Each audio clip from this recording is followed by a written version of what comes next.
మనల్ని ప్రేమించి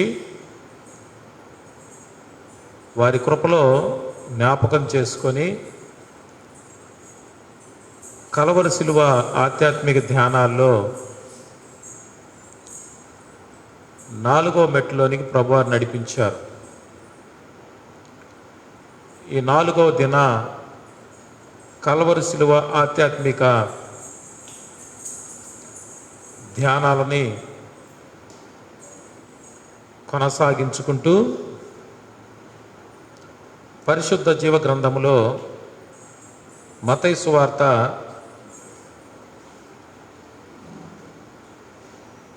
21వ అధ్యాయము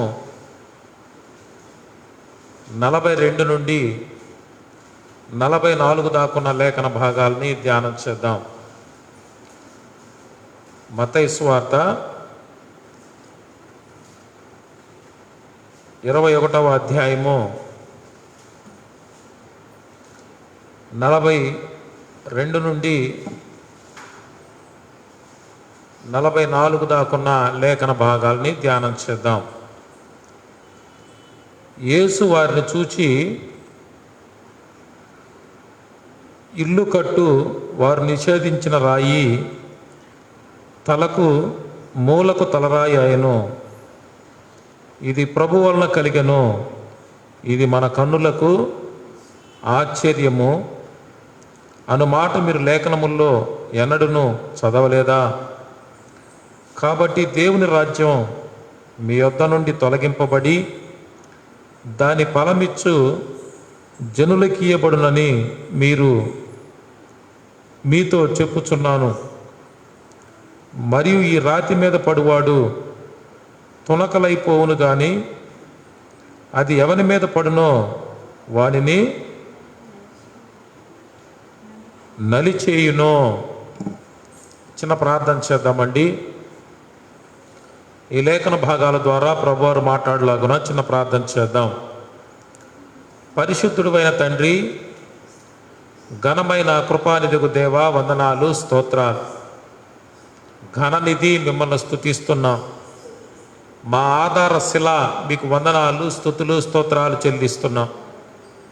కలవరి శిలువ ఆధ్యాత్మిక ధ్యానాల్లో 4వ మెట్టులో మమ్మల్ని నిలిపిన మహనీయుడివి, మిమ్మల్ని స్తుతిస్తున్నాం. సర్వము ఎరిగినవాడా మీకు స్తోత్రాలు.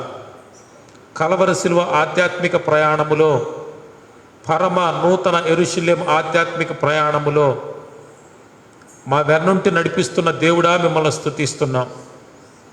మీ లేఖన భాగాలు ధ్యానిస్తుండగా ఆధ్యాత్మిక కలవరి ప్రయాణములో మాతో మీరు మాట్లాడమని, మీ లేఖన భాగాల్లో ఉన్న శక్తి, సంపూర్ణత, దీవెన మాకు అందించి నడిపించమని మమ్మల్ని అందరూ మీకు అప్పగించుకుంటూ పునరక్షకుడు యేసయ్య శ్రేష్టం ప్రార్థిస్తున్నాను తండ్రి, ఆమేన్. ప్రభునందున్న పిల్లారా, ఈ రాత్రి మన ఆధ్యాత్మిక ధ్యానం ఏంటంటే, యూదు లేఖనాల్లో, పాత నిబంధన లేఖనాల్లో దేవుణ్ణి ఆధారము అని పిలిచేవారు. అమ్మా, ఏమని పిలిచేవారు? ఏమని పిలిచేవారు? పలకాలందరూ ఏమని పిలిచేవారు? ఆధారం. భక్తుడు దావీదు ఏమంటారు? యెహోవా నాకు ఆధారం అన్నాడు. ఇంకొక పదం కూడా ఆధారానికి వారు వాడతారు. ఏంటంటే ఆధారశిల అంటారు. దేవునికి వారు పెట్టుకున్న ఇంకొక పేరు ఏంటంటే ఆధారశిల అంటారు. ద్వితీయోపదేశకాండంలో 32వ అధ్యాయము 4వ వచనం, 18వ వచనం 2 లేఖన భాగాలు ధ్యానం చేద్దాం. ద్వితీయోపదేశకాండం 32వ అధ్యాయము 4వ వచనం, 18వ లేఖన వచనాన్ని ధ్యానం చేద్దాం. ఆయన ఆశ్రయ దుర్గముగా ఉన్నాడు, ఆయన కార్యములు సంపూర్ణము, ఆయన చర్యలన్నీ న్యాయములు, ఆయన నిర్దోషి అయి నమ్ముకొనదగిన దేవుడు, ఆయన నీతిపరుడు, యథార్థవంతుడు. స్తోత్రం చెప్పండి. ఆయన ఆశ్రయదుర్గంగా ఉన్నాడు. 18వ లేఖన భాగం కూడా చూడండి. నిన్ను పుట్టించిన ఆశ్రయదుర్గమును విసర్జించితివి, నిన్ను కనిన దేవుని మరిచితివి, యెహోవా దాన్ని చూచెను. స్తోత్రం చెప్పండి. దేవుణ్ణి ఆశ్రయదుర్గము అంటారు వారు. ఇది ఆధారశిల, ఆధారం, బేస్, మానవ జీవితానికి ఆధారం. ఆయన దేవుణ్ణి ఆశ్రయదుర్గము అంటారు. కీర్తన గ్రంథము 18వ కీర్తన 2వ లేఖన భాగాన్ని కూడా మనం ధ్యానం చేద్దాం. 18వ కీర్తన 2వ లేఖన భాగాన్ని కూడా, యెహోవా నా శైలమా, నా కోట, నన్ను రక్షించువాడు, నా కేడము, నా రక్షణ శృంగము, నా ఉన్నత దుర్గము, నా దేవుడు. స్తోత్రం చెప్పండి. యూదు పరిశుద్ధ లేఖనాల్లో, కీర్తనల్లో, పాత నిబంధన గ్రంథమైన తోరాలో యూదులు ప్రాముఖ్యంగా దేవుణ్ణి ఆధారము, ఆశ్రయదుర్గము, బండ, శిల అని వారు పిలిచేవారు, ఆధారపడేవారు. ఈ ఆధార శిల లేకపోతే మనకు వాడుక భాషలో అర్థమయ్యే రీతిలో రాసిన విధానం ఏంటంటే రాయి, మూలరాయి అని చెప్పారు. ఈ రాత్రి మన ధ్యానం ఏంటంటే, కలవరి శిలువ ఆధ్యాత్మిక ప్రయాణంలో ఉన్నవారు 3 అంశాలని ధ్యానించాలి. ఒకటి, జరిగిన ఆత్మ సంబంధమైన దైవిక చరిత్ర. రెండవది, ఇప్పుడు ప్రస్తుతం దేవుడు మనల్ని నడిపిస్తున్న విధానం. మూడవది, భూత భవిష్యత్తు వర్తమాన కాలాల్లో దేవుని లేఖనము ఏ విధంగా నడిపిస్తుంది, ప్రవచన లేఖన భాగం ఏ విధంగా నడిపిస్తుంది. ఈ 3 దేవుని ఉద్దేశాలు. ఇప్పుడు మనం ధ్యానించిన లేఖన భాగానికి వెళ్దాం. మత్తయి సువార్త 42వ వచనాన్ని నేను ధ్యానిస్తున్నాను. యేసు వారిని చూచి, ఇల్లు కట్టువారు నిషేధించిన రాయి మూలకు తలరాయి ఆయను, ఇది ప్రభు వలన కలిగెను, ఇది మన కన్నులకు ఆశ్చర్యం అను మాట మీరు లేఖనములు ఎన్నడూను చదవలేదా? స్తోత్రం చెప్పండి. లేఖనాల్లో చదవలేదా అని యేసయ్య చెప్పారు. లేఖనాన్ని ప్రభువారు జ్ఞాపకం చేశారు. ఈ రాత్రి కలవరి శిలువ ఆధ్యాత్మిక ప్రయాణంలో ఉన్నవారు లేఖనాల ఆధారంగా ముందుకు సాగాలి. స్తోత్రం చెప్పండి. లేఖనాల ఆధారమైన జీవితం తెలుసుకోవాలి. మన ఆధ్యాత్మిక జీవితం ముందుకు సాగాలి అనంటే దేవుని లేఖనాల అంశాన్ని ధ్యానిస్తూ ముందుకు సాగాలి. యేసయ్య నేర్పిన పాఠం ఏంటంటే, ఆధ్యాత్మిక లేఖనాల పరిశీలన, లేఖనాల ధ్యానము, లేఖనాల అనుసారమైన భక్తి జీవితాన్ని కలిగి ఉండాలి. ఇట్లా చూడండి, తూర్పు దేశపు జ్ఞానులు యూదుల రాజుగా పుట్టిన వాడు ఎక్కడున్నాడు, ఆయన నక్షత్రాన్ని ఆకాశంలో చూశాం అని లేఖనాల ఆధారంగా ఆధ్యాత్మిక యాత్ర యెరూషలేం ప్రాంతానికి రావడం జరిగింది. అయితే యూదు లేఖనాలు కలిగిన యోధ మత జ్ఞానులు, శాస్త్రులు ఏం చేశారు? తూర్పు దేశపు జ్ఞానులు వచ్చే అంతవరకు వారు లేఖనాలని పరిశీలించాల, లేఖనాలని అర్థం చేసుకోవాల. లేఖనాల అనుసారమైన భక్తి జీవితం లేదు. కలవరి శిలువ ఆధ్యాత్మిక ప్రయాణంలో మనం ఆధారం చేసుకొని సాగవలసింది ఏంటంటే, అనుమాట మీరు లేఖనాల్లో చదవలేదా అని యేసయ్య అన్నారు. ఎడచూడండి, లేఖనాలు చదివే వారంగా ఉండాలి, లేఖనాలు ధ్యానించే వారముగా ఉండాలి, లేఖన అనుసారమైనటువంటి ఆధ్యాత్మిక యెరూషలేం ప్రయాణంలో మనం ఉండాలి. యేసయ్య జ్ఞాపకం చేసింది ఏంటంటే, లేఖనం ఏం చెప్తుందంటే, ఇప్పుడు చూడండి, ఇల్లు కట్టువారు నిషేధించిన రాయి మూలకు తలరాయి ఆయనో. స్తోత్రం చెప్పండి. ఇది లేఖనం. కలవరి శిలువ ఆధ్యాత్మిక ప్రయాణములో కలవరి శిలువ కార్యం జరగటానికి దేవుడు నిర్ణయించిన లేఖనం ఏంటంటే, ఇల్లు కట్టువారు నిషేధించిన రాయి. ఇల్లు కట్టువారు ఎవరు? ఇల్లు కట్టేది ఎవరు అమ్మ? ఇల్లు కట్టేది ఎవరు?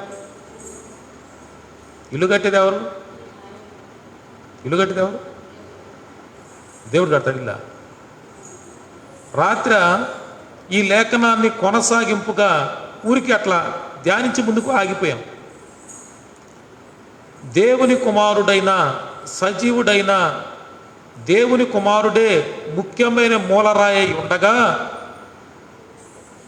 ముఖ్యమైన మూలరాయి ఆధారశిల ఉండగా, ఇల్లు కట్టువారు దాని మీద పునాది వేసేవారు.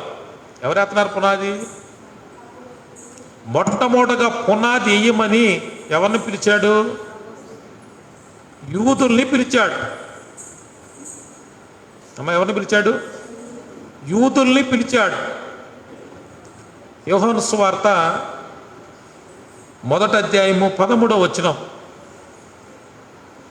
యోహాను సువార్త 1వ అధ్యాయము 13వ లేఖన భాగం.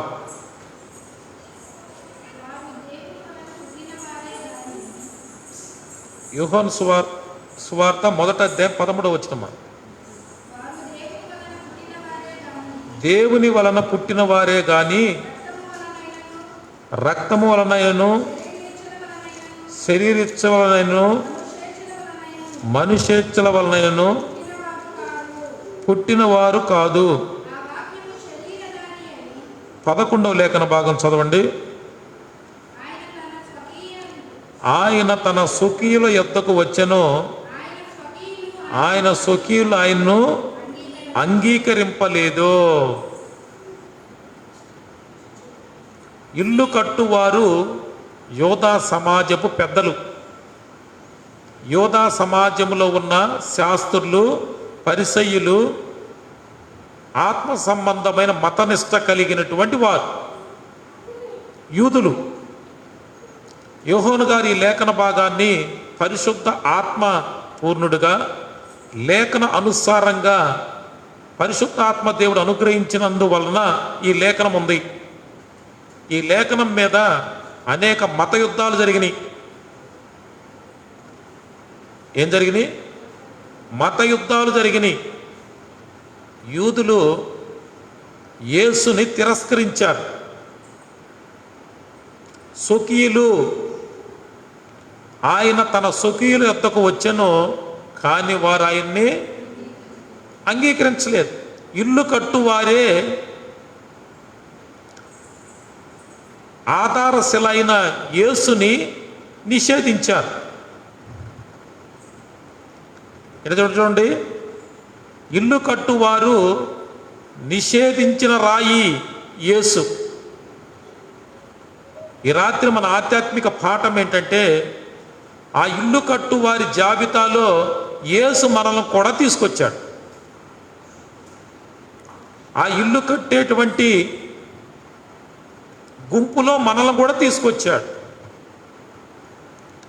వారైతే ఆయన తన స్వకీయుల వద్దకు వచ్చెను, కానీ వారు ఆయన్ని అంగీకరించలేదు, నిషేధించారు, ఒప్పుకోలేదు. యెషయా అంటాడు చూడండి, యెషయా గ్రంథం 53వ అధ్యాయం 3వ లేఖన భాగం. త్వరగా యెషయా గ్రంథం 53వ అధ్యాయం 3వ లేఖన భాగం. అతడు తృణీకరింపబడిన వాడాయను, మనుషుల చేత విసర్జించబడిన వాడాయను, వ్యసనాక్రాంతుడుగాను వ్యాధిని అనుభవించిన వాడిగాను ఉండెను. ఇట్లా చూడండి, ఆయన్ని తృణీకరించారు. పరిశుద్ధ లేఖనాల ధ్యానం చాలా అవసరత అని ప్రభువారు చెప్పారు. యేసు యూదా నాయకుల్ని, ఆనాటి సమాజంతో ఈ మాట అన్నారు, అయ్యా మీరు లేఖనాలు చదవలేదా? ఇల్లు కట్టువారు నిషేధించిన రాయి. అమ్మ ఎట్లండి, దేవుణ్ణి వారు అంగీకరించలేదండి. దేవుని బిడ్డలు దేవుని అంగీకరించాల. ఇల్లు కట్టువారు అంగీకరించలేదు, నిషేధించారు, తృణీకరించారు. ఆ ఇల్లు కట్టువారి జాబితాలోనికి, గుంపులోనికి యేసు మనల్ని కూడా తీసుకొచ్చాడు. ఇప్పుడు పరిశీలన చేసుకోవాలి. పరిశుద్ధ లేఖనాల ధ్యానము, లేఖనాల ఆత్మీయ జ్ఞానం ఉంటే మనము యేసు నిషేధించామా, అంగీకరించామా? కింద చూడండి, మత్తయి సువార్త 21వ అధ్యాయము 43వ వచనం. కాబట్టి దేవుని రాజ్యం మీ యొద్ద నుండి తొలగింపబడి దాని ఫలమిచ్చు జనులకు ఇయ్యబడునని మీతో చెప్పుచున్నాను. ఈ రాతి మీద పడువాడు తునకలైపోవును గాని ఎవని మీద పడునో వారిని నలిచివేయునో. దేవుని రాజ్యము మీ యొద్దకు వచ్చింది. యేసు ఇల్లు కట్టువారేటటువంటి ఆ గుంపులో మనం తీసుకువచ్చి నువ్వు అంగీకరించి నిషేధించబడిన ఆ రాయిని నీ ఆధ్యాత్మిక జీవితానికి తలకు మొలరాయిగా చేసుకోకపోతే, యేసు అంటున్నాడు, ఆ రాజ్యము నీ దగ్గరకు వచ్చింది, ఆ రాజ్యం నేను చేర్చాడు, ఆ రాజ్యం నీ యొద్ద నుండి తీసివేసి ఆ లేఖనాల ధ్యానము కలిగి ఆ నిషేధించబడిన రాయి అర్థం చేసుకున్న వారికి ఇస్తా. అంత మాత్రమే కాదు, ఆ లేఖనాల సత్యం ఏంటంటే, ఒకవేళ నువ్వు ఆ రాయి మీద పడితే ఏమవుతావు? తునకలైపోతావు. కానీ ఆ రాయి నీ మీద పడితే నలిచేసింది, నలిపేసి జాగ్రత్త. ఈ రాత్రి మన ధ్యానం ఏంటంటే, ఇల్లు కట్టువారు యోధా జనాంగం ఆయన అంగీకరించలేదు. యేసయ్య కలవరి శిలువ ఆధ్యాత్మిక ప్రయాణములో మనల్ని తీసుకొచ్చారు. మనల్ని పరిశీలించుకోమని చెప్తున్నారు. చెబుతూ యెషయా గ్రంథములో వారికి చెప్పాడు. యెషయా గ్రంథం 5వ అధ్యాయము మొదటి 7 వచనాలు త్వరగా చదవాలి. యెషయా గ్రంథము 5వ అధ్యాయము మొదటి 7 వచనాలు. అమ్మా పెద్ద చదవండి.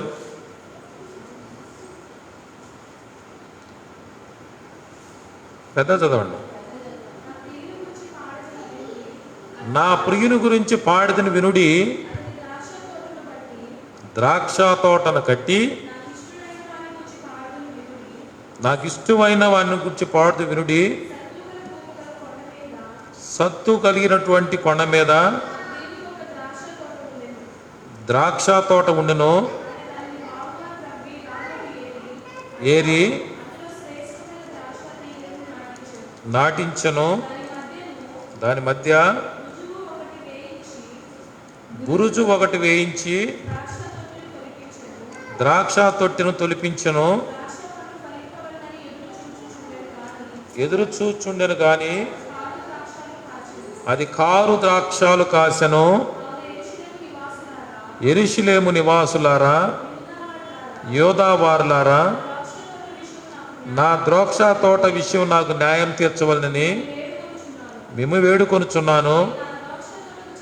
నేను నా ద్రాక్ష చేసిన దానికంటే మరేమి దాన్ని చేయగలను?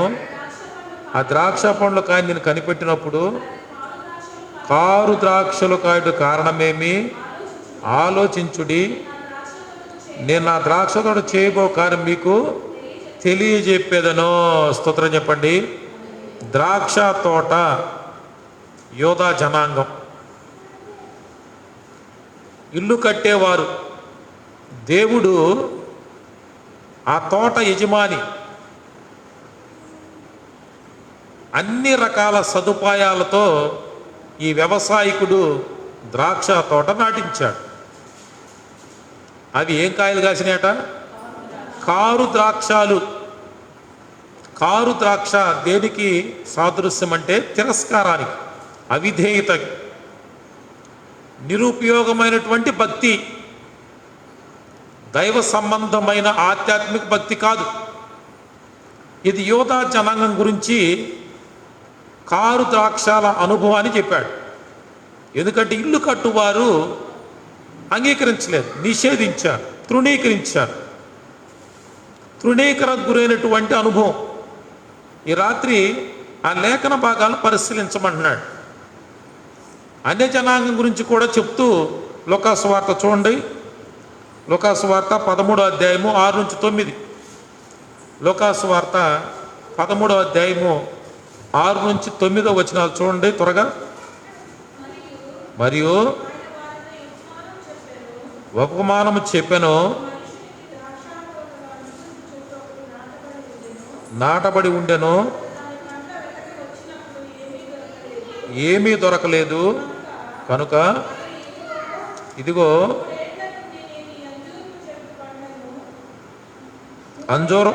అంజూరపు చెట్లు పళ్ళను వెదగవచ్చున్నాను కానీ ఏమీ దొరకలేదు. దీన్ని నరికివేయము, దీని వలన ఈ భూమి ఎలా వ్యర్థమైపోవాలని ద్రాక్ష తోట మాలితో చెప్పాను. అయితే వాడు, అయ్యా, దాని చుట్టూ తవ్వి ఎరువేయి మట్టుకు ఈ సంవత్సరం కూడా ఉండనిమ్ము, అది ఫలించినా సరి, లేని ఎడల నరికించి వేయుదునో. స్తోత్రం చెప్పండి. ఈ రెండు ఉపమానాలు, ఈ రెండు లేఖన భాగాల అర్థం ఏంటంటే, ఇల్లు కట్టువారు నిషేధించారు, రాయిని అంగీకరించలేదు. ఈ రాత్రి మన ధ్యానం ఏంటంటే, కలవరి శిలువ ఆధ్యాత్మిక ప్రయాణములో యేసు రక్షకుడు అంటున్నారు, లేఖనాల అనుభవంతో ఇల్లు కట్టువారు నిషేధించిన రాయి తలకు మూలకు తలరాయి అయ్యిద్ది. ఇది ప్రభు వలన కలిగెను, ఇది మన కన్నులకు ఆశ్చర్యమో. స్తోత్రం చెప్పండి. ఆశ్చర్యం. ఈ లేఖన భాగాన్ని చదివారా? ఈ లేఖన భాగం ద్వారా మనం నేర్చుకోవాల్సిన ఆత్మీయ పాఠం ఏంటంటే, ఈ రాత్రి కలవరి శిలువ ఆధ్యాత్మిక ప్రయాణంలో మన ఆధారం, మన ఆధార శిల, మన ద్రాక్ష తోట యజమాని, బురుజు కట్టించిన మన ఆధ్యాత్మిక నాయకుడు యేసు. ఆయన ముఖ్యమైన మూలరాయి. ఇల్లు కట్టువారు అటు యూదులు, ఇటు మనం ఏక జనాంగంగా చేసినటువంటి దేవుడు అంటున్నాడు. ఒక్కసారి ఈ రాత్రి ఆ లేఖనాల అనుభవం కలిగి ఆధ్యాత్మిక ప్రయాణంలో మన ఆధారం ఏంటో పరిశీలన చేసుకోవాలి. యేసును ముఖ్యమైన మూలరాయిగా నువ్వు అంగీకరించాలి. చాలాసార్లు నిషేధిస్తూ ఉన్నాం, అంగీకరించట్లేదు. మేము యేసుని అంగీకరించాం కదండి, బాప్టిజం తీసుకున్నాం కదండి, ఆదివారం ఆదివారం మేము ఆరాధన కూడా చేస్తున్నాం కదండి, లేక కలవర సిలువే మా ఆధ్యాత్మిక ప్రయాణం కదండి అంటారా? కాదు కాదు కాదు. యేసు అంటున్నాడు, నీ హృదయంలో నువ్వు నిషేధించావు, నీ ఆలోచనలు అంగీకరించట్లేదు. ముఖ్యమైన మూలరాయి నీ హృదయంలో ఆయనే అని నువ్వు అంగీకరించట్లేదు. యెషయా అంటాడు, వారు ఆయన తృణీకరించబడిన వాడే. తృణీకరణ చేస్తున్నాం. మనకి అనుకూలమైన స్థితిలో ఆయన ఆధారం, మనకు అనుకూలం లేనప్పుడు అనుకూలం లేనప్పుడు పనికి రాని రాయి అయిపోయింది. అనుకూలము లేకపోవడం అంటే ఏంటి? ఏంటి? మన ఒక్కరమే ఒంటరిగా ఉన్నామండి, మనకు 1,00,000 రూపాయలు అవసరం, ఒక్కరమే ఒంటరిగా ఉన్నాం, దారిని పోతున్నాం, 2 లక్షలు అక్కడ పడ్డాయి, ఏం చేస్తాం? తీసుకుంటావా? తీసుకున్న తర్వాత ఏం చేస్తాం?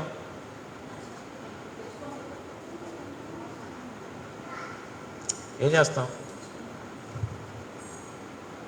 చెప్పండి, ఏం చేస్తాం? ప్రభువా చుట్టూ చూశాను, ఎవరు లేరు, ఎవరికి కూడా కాదనుకుంటా, నువ్వే అనుకుంటా నేను అవసరతలో ఉన్నాను, నా కొరకే నువ్వు అక్కడ పెట్టుంటావు ప్రభువా. అబ్బో, యేసును తృణీకరిస్తున్నావు. నీ వ్యక్తిగత ఆధ్యాత్మిక జీవితాన్ని పక్కన పెట్టి నీ కొరకే పంపించాడు యేసు. అబ్బో, భక్తి నైతికతమైంది కాదు.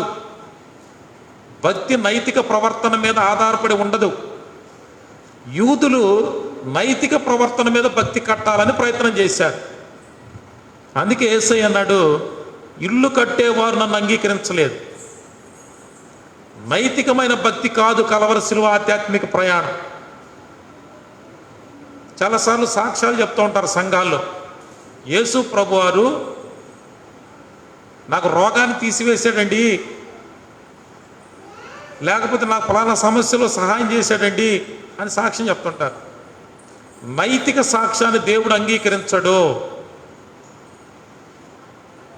కలవర సిలువ ధ్యానాలు కొద్ది కఠినంగా ఉంటాయి, నిన్నే మాట్లాడుకున్నాం కదా, ఇది శ్రమల జీవితం అని. నైతిక ప్రవర్తన దేవుడు అంగీకరించడు. భౌతికమైన స్థితిగతులు దేవుడు పట్టించుకోడు. నీ రంగు ఏదైనా, నీ హైట్ ఏదైనా, నువ్వు స్త్రీ అయినా పురుషుడైనా, నీ భాష ఏదైనా, నీ కుటుంబం ఏదైనా, నీకు ఉద్యోగం ఉన్నా లేకపోయినా, నీకు చదువు ఉన్నా లేకపోయినా, ఈ దేవునికి అవసరత లేదు. ఈ దేవుడు పట్టించుకోడు.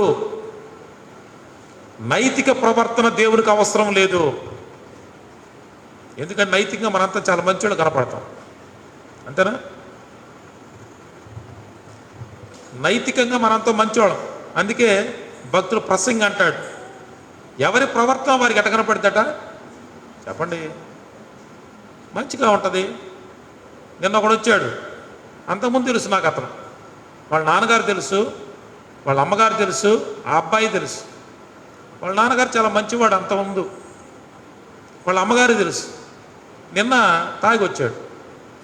ఏంటి అబ్బాయి తాగి వచ్చావంటే, అన్న ఇన్ని బాధలు ఏంటయ్యా, మా నాన్నగారు చనిపోయారు, మా అమ్మగారు చనిపోయింది, మా తమ్ముడు చనిపోయాడు, మా తమ్ముడు భార్య చనిపోయింది, నేను ఒక్కడే ఉండా, నేను ఒక్కడు మాత్రం ఏం చేద్దాం, తాగుతున్నాను. నైతిక ప్రవర్తన దేవుడు అంగీకరించడు. నీ బాహ్య సంబంధమైన జీవితం దేవునికి అవసరం లేదు. ఇల్లు కట్టువారు ఎందుకు కలవర సిలువ ఆధ్యాత్మిక ప్రయాణాన్ని తిరస్కరించారంటే, వారు నైతికత మీద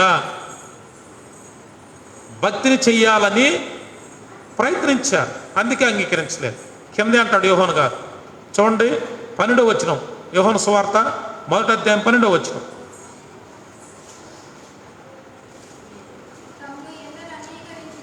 తన్ను ఎందరు అంగీకరించుతారో వారందరికీ, అనగా తన నామమందు విశ్వాసముంచున్న వారికి దేవుని పిల్లగుటకు ఆయన అధికారం అనుగ్రహించెను. స్తోత్రం చెప్పండి. తను ఎందరైతే అంగీకరించుతారో వారికే, ఎందరూ తన పట్ల విశ్వాసము వెల్లడి చేశారో ఆయనే ముఖ్యమైన మూలరాయి అని ఎందరు అంగీకరించుతారో వారు దేవుని పిల్ల అవటానికి ఆయనే అధికారం ఇచ్చాడు. స్తోత్రం చెప్పండి. అమ్మ, మనకు అధికారం ఎవరు ఇవ్వాలి? సామర్థ్యం ఎవరు ఇవ్వాలి? శిష్యులకు సామర్థ్యం కలుగు చేసింది ఆయనే. దయ్యాలు వెళ్ళి రోగులు స్వస్థపడ్డారు, కొన్ని కార్యాలు జరిగినాయి, దేవుని నామం స్థిరపరచబడింది. కారణం ఎవరు?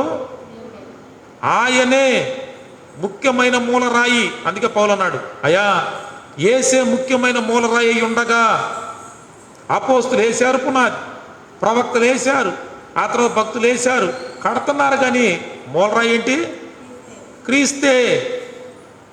ఆ మూలరాయిని కట్టేవారు తృణీకరించారండి. అమ్మ, ఇప్పుడు అర్థమైందా? ఈ మూలరాయి మాకొద్దు, మేము మళ్ళీ కట్టుకున్నామని కడుతున్నారు. అది నిలబడదు. యేసయ్య అన్నాడు, ఇది మీ కన్నులకు ఆశ్చర్యం. ఆశ్చర్యకరమైనటువంటి దేవుని మాటలండి. ఆశ్చర్యం అన్నాడు. ఈ రాత్రి ఒకసారి పరిశీలన చేసుకుందాం. నీ హృదయంలో ఇటు చూడండి, ఒక భక్తుడు ఇట్లా అన్నాడు, వ్యక్తిగతంగా నువ్వు ఉన్నప్పుడు, ఒంటరిగా నువ్వు ఉన్నప్పుడు, ఏకాంతంగా నువ్వు ఉన్నప్పుడు నీ ఆలోచన, నీ చూపు, నీ తలంపు తృణీకరిస్తున్న యేసయ్యని అనేటువంటి స్వభావం ఉంటే ఈ రాత్రి పరిశీలన చేసుకోవాలి. ముఖ్యమైన మూలరాయిని యేసుతో నేను ఉన్నాను అంటే ఏకాంత సమయంలో కూడా నీ హృదయము ఆ ముఖ్యమైన మూలరాయిని అంగీకరిస్తూ ఉంటుంది. యేసయ్య అంటున్నాడు, ఈ ముఖ్యమైన మూలరాయిని నువ్వు అంగీకరించి అర్థం చేసుకోకపోతే దేవుని రాజ్యం నీ యొద్ద నుండి తీసివేసి ముఖ్యమైన మూలరాయి ఎవరని విశ్వసించి ముందుకు సాగుతారో వారి దగ్గరికి వెళ్తారు రాజ్యం. మిగతా వారు ఆ రాయి పడితే తునకలు కాదండి, నలిగిపోతారు అన్నాడు. ఈ రాత్రి మన ధ్యానం ఏంటంటే, ఒక్కసారి ఆధ్యాత్మికమైనటువంటి ఇల్లును కట్టుకున్న మనము ఆధారం యేసుగా, ఆధారశిల యేసుగా, ముఖ్యమైన మూలరాయి యేసుగా, కలవరశిల ఆధ్యాత్మికమైనటువంటి ఆ దేవుని మీద ఆధారపడి సాగుదాం. ప్రార్థన చేద్దాం. తలలు దించండి, ప్రార్థన చేద్దాం. ఎవరికి వారే వ్యక్తిగతంగా ఈ సితపాడు కూడికలో 4వ కలవరశిల ఆధ్యాత్మిక ప్రయాణములో ఇల్లు కట్టువారి జాబితాలోనికి దేవుడిని తీసుకొచ్చాడు. యెషయా ప్రవక్త ద్వారా అంటున్నాడు, యోధా జనాంగము కారు ద్రాక్షాలు కాశారు. నూతన ఆధ్యాత్మిక జీవితంలో కొత్త నిబంధనలో ఉన్న భక్తులు పళ్ళే పండట్లేదు అంటండి. అంజూరాలే లేవు. తృణీకరించిన స్థితి. పేతురు అంటున్నాడు, ఆ రాయి తగిలి తొట్టిల్లుతున్నారండి అన్నాడు. ప్రార్థన చేద్దాం, పరిశీలించుకుందాం. ఒక్కసారి మన వ్యక్తిగత ఆధ్యాత్మిక జీవితాన్ని పరిశీలన చేద్దాం. లేఖనాల ధ్యానము కలిగినటువంటి వాక్య సత్య జ్ఞానము కలిగి పరిశీలన చేద్దాం, ప్రార్థన చేద్దాం. అవును ప్రభువా, ఇల్లు కట్టువారు నిషేధించారు. ఎంత దౌర్భాగ్యమైన మెట్టు ప్రభువా. ఆ దౌర్భాగ్యమైన మెట్టులో ఉన్నవారి దగ్గర నుంచి మీ రాజ్యాన్ని తీసివేస్తా అన్నావు. కారు ద్రాక్షాలు కాసిన ఇజ్రాయేలు ప్రజల నుంచి మీ రాజ్యాన్ని తీసివేశారు. అంజూరాలు లేనటువంటి చెట్లను నరికివేస్తాను అన్నావు. ఈ రాత్రి నా వ్యక్తిగత జీవితం, మా వ్యక్తిగత జీవితం, మా ఆధ్యాత్మిక జీవితం మిమ్మల్ని నిషేధించిందిగా ఉంటే ఈ రాత్రి మమ్మల్ని క్షమించండి. మా నైతిక ప్రవర్తన ద్వారా భక్తి చేయాలని మేము ప్రయత్నిస్తే మమ్మల్ని క్షమించండి, తొలగించండి. మాలో ఏది మంచి లేదు ప్రభా. ప్రార్థన చేద్దాం. మా చూపు, మా మాట, మా ఆలోచన, మా నడక, మా పడక అపవిత్రం ప్రభా. మీరే అన్నారు, ఇది ఆశ్చర్యమో, మరలా వేరే బండ మీద కట్టేటువంటి ప్రయత్నం. మమ్మల్ని క్షమించండి. ఈ రాత్రి నాయన మన్నించండి, మమ్మల్ని క్షమించండి ప్రభా, మమ్మల్ని క్షమించండి. ముఖ్యమైన మూలరాయి యేసే, ముఖ్యమైన మూలరాయి మీరే అని హృదయ అంతరంగాల్లో నుంచి ప్రతిష్ఠించుకుని ముందుకు సాగే అనుభవం దయచేయండి.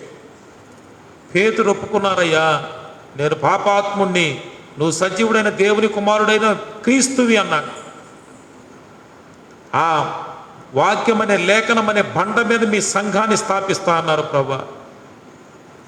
లేఖనాల ఆధ్యాత్మిక ధ్యానములో మాకు జ్ఞానము దయచేయండి, అర్థం చేసుకోవడానికి, అంగీకరించడానికి. ప్రార్థన చేద్దాం. మహాగణుడైన తండ్రి, వందనాలు, స్తోత్ర. ఈ రాత్రి మమ్మల్ని జ్ఞాపకం చేసుకొని మాతో ఉండి మాట్లాడుతున్నందుకు స్తుతిస్తున్నాం. ముఖ్యమైన మూలరాయి అయిన క్రీస్తు మిమ్మల్ని ఆధారం చేసుకొని, మిమ్మల్ని ఆశ్రయ దుర్గముగా ఏర్పరచుకొని ముందుకు సాగే ఆధ్యాత్మిక జీవితం మాకు దయచేయండి. మోషే తీర్మానం చేసుకున్నాడు, క్రీస్తుతో కలిసి జీవించడం గొప్ప భాగ్యమని తీర్మానం చేశాడు. నైతికమైన, భౌతికమైన ఈ లోక ధనరాశులు వద్దన్నాడు, పేరు ప్రఖ్యాతులు వద్దన్నాడు, అవి నాకు భక్తికి ఆటంకం అన్నాడు.